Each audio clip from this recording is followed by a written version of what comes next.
It is high time for France to lift its knee off our neck and put an end to this unjust oppression. Centuries of misery, human trafficking, colonization, and neocolonization have caused immeasurable suffering. It's time to put an end to this cycle of oppression. It's high time for France to leave us alone. It's time for France to take a cue from its European neighbors and learn a valuable lesson in independence. Germany is the leading economic power in Europe, significantly surpassing France, which is ranked as the third or fourth largest economic power globally. Germany does not exploit any country, any colony.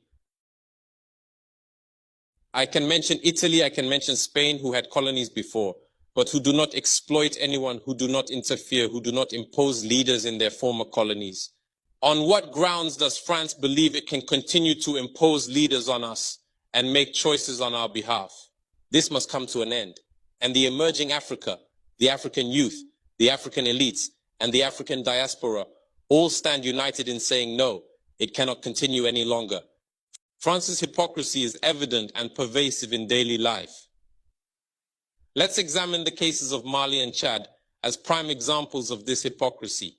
In Chad, where the constitutional process has been interrupted, France applauded and its president visited to officially consecrate the new king's coronation ceremony. In Mali, where it is not the constitutional process that has been interrupted, but the transition process, France has condemned and even packed up its things to say that it is leaving Mali. That's hypocrisy. It's the double standard. It is the double language that France employs in its dealings with Africa. During our questioning of Mr. Jean-Yves Le Drian regarding the situation in Ivory Coast and France's decision to allow a third term, he provided a clear explanation. He stated that while he accepted the third term for Ouattara, he refuses it for Belarus. He emphasized that France has condemned the situation in Belarus and has actively encouraged the European Union to do the same. Le Drian explains that in Belarus, millions protested, unlike Ivory Coast, where there were no mass demonstrations on the streets. This is how France deals with African issues. Personally, we expect absolutely nothing from France. We desire her to cease meddling in our matters so that the people of Senegal can exercise their freedom of choice rather than being influenced by France's selection of a candidate using the tactics we are aware of.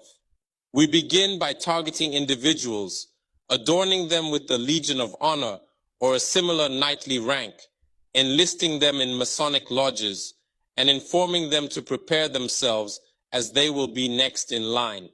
Even the hypothesis that Macky Sall may not succeed, we know who is being prepared by France. This must come to an end. It will not occur in this manner any longer. Let's be clear. We have absolutely nothing against the French people. In France, both political and citizen voices are rising to hold and express the same discourse as the one I am currently presenting to you.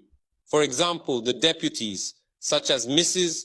Frédérique Dumas, who regularly speaks on the platform of the Assembly, who regularly writes to the Minister of Foreign Affairs, since she is a member of the Foreign Affairs Committee, to raise this unfair behavior of France towards Africa, hold the same speech as us. The same Mr. Jean-Luc Mélenchon, Jean-Paul Lecoq, André Chassaigne, all deputies, hold the same discourse as us, and hundreds of other voices.